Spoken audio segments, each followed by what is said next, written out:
and welcome to the Goodbye Good Girl podcast. My name is Lori Kirstein, and once upon a time, I decided I wasn't amused with the way that women have to live a very different life than men do.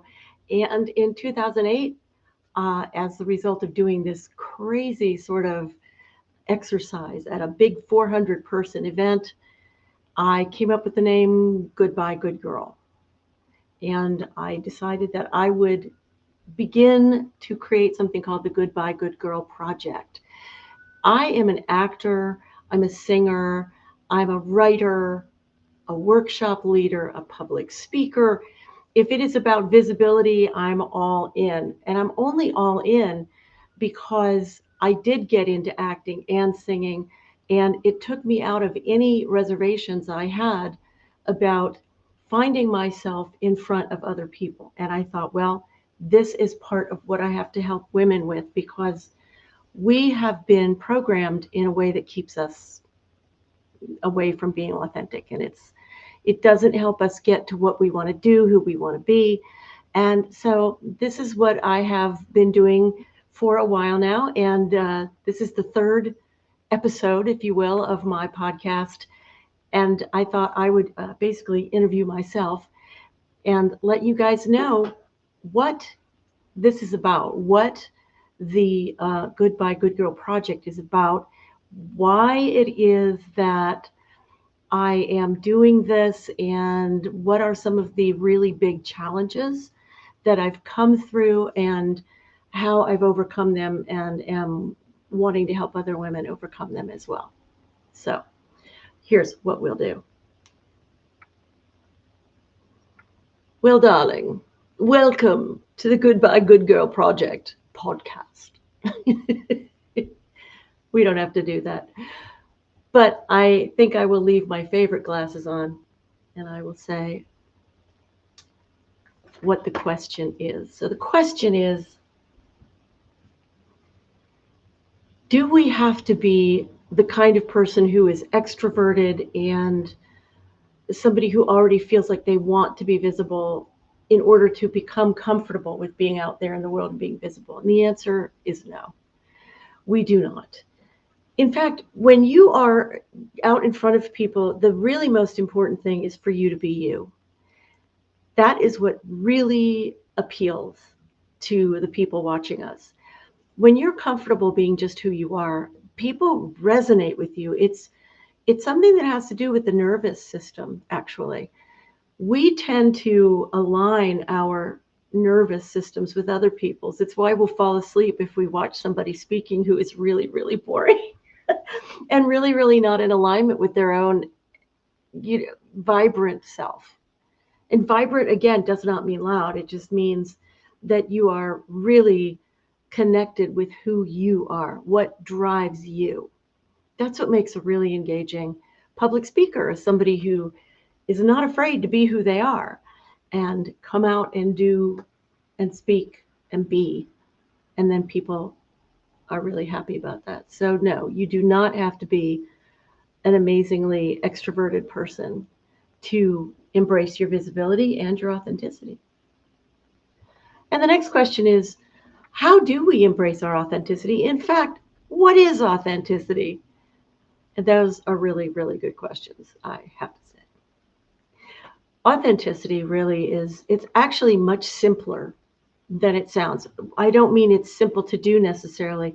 We can find that a very challenging journey. I'm very good at helping people step into their strengths. You see, authenticity is about doing what we're good at and then getting better at that. It's not about embracing those things that we're really not that great at and then saying, let me get better at that. That's not what it's about. So you say, well, but wait a minute, what if I'm not very good at public speaking? And here I am trying to do that better. You're not bad at public speaking. You speak with your friends all the time. And if you're uncomfortable, if there are certain issues that make you feel uncomfortable with being seen by anybody, that is another level. And as somebody who's had a lot of therapy in my life, I recommend finding a very good therapist. And I mean somebody who really is going to listen to you, someone who will help you feel better, feel release from the self-judgments, and that'll really, really help you. For the rest of you who are saying, oh, wait, you mean just talking to my friends is public speaking? Well, yeah, you're in public. You're in public. So the real trick of this actually is, one of the tricks that I use to work with women is that if you are saying a talk that you've created, for instance, and you are feeling extremely uncomfortable, you feel awkward, or you kind of, my favorite one to say to myself, and it's not very nice, so I try not to say it, but it's like, oh my God, I feel like an idiot. I just feel like an idiot.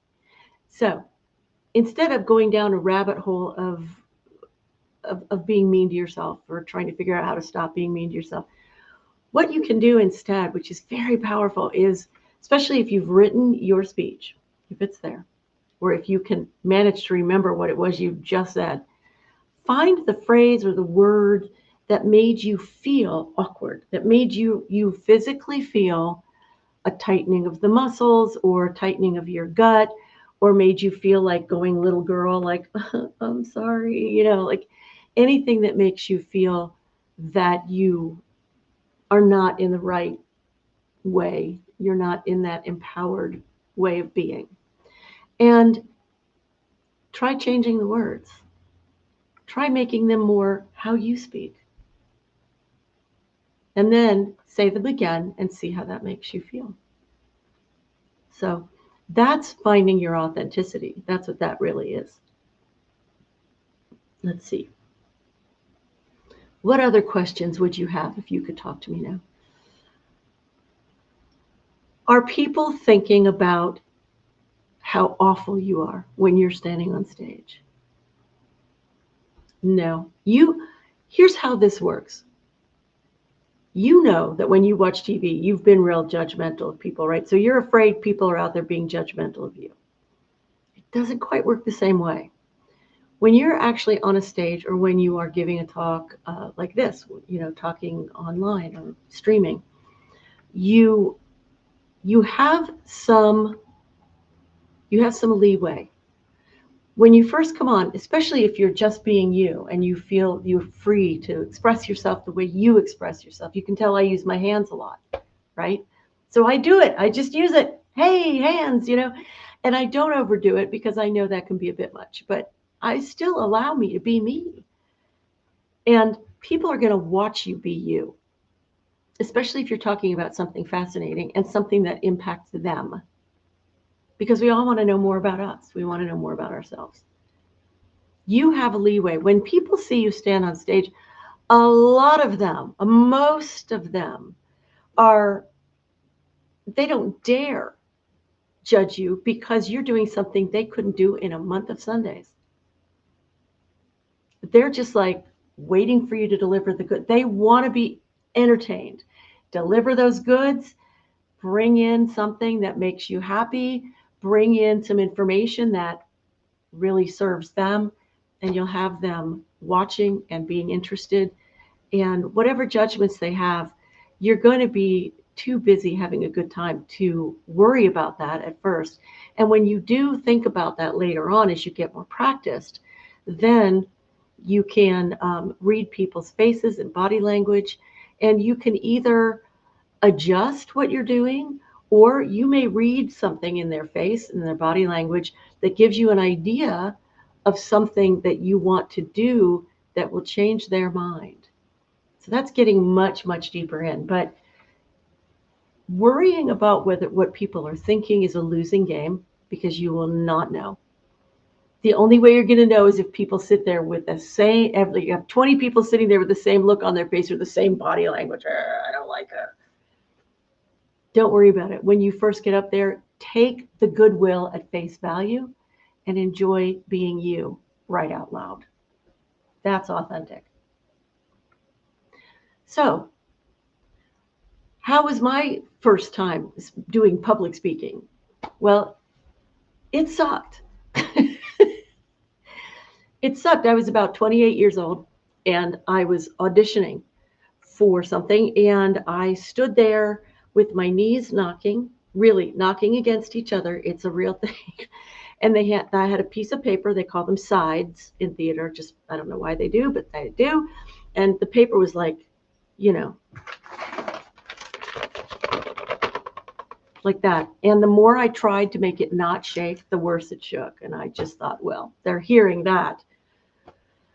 And I did my audition, and I didn't do well, and I didn't get the part. But that was after I had tried something that was far more accepting. I had gone into community theater rather than professional theater to start with. And community theater is where they don't pay you anything. Everything is done just for the love of it. And so people who have no experience show up for auditions and will get parts, and you get to be a part of a big ensemble quite often, and you get your, dip your feet in the water, get your feet wet. And I recommend that if you are wanting to be more visible, that you practice that with friends or a friend or a family member, somebody that you feel will tell you the truth, but do it with compassion, not somebody who's going to rip you apart. That's what you don't need. Okay. And I'll tell you, I very quickly became so much more interested in acting and public speaking and visibility, communication, because I realized that it made me feel in my body. It made me feel so powerful. It made me feel excited. And that's a feeling that I think we all want to have. Let's see, what else would you like to know? Do I help other people? Do I help women come out of really, emotional places? Well, I'm not a therapist. I've never been trained as a therapist, so I'm not that.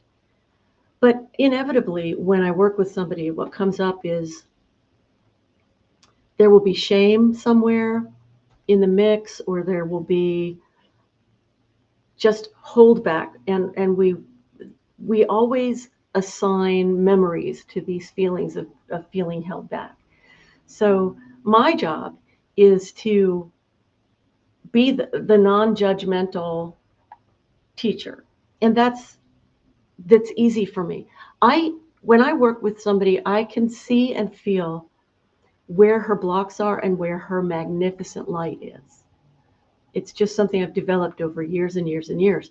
And so when I talk with you and look at you and interact with you, I get what's holding you up, and I help us explore where the open doors are for you to walk through into seeing things differently or speaking things differently.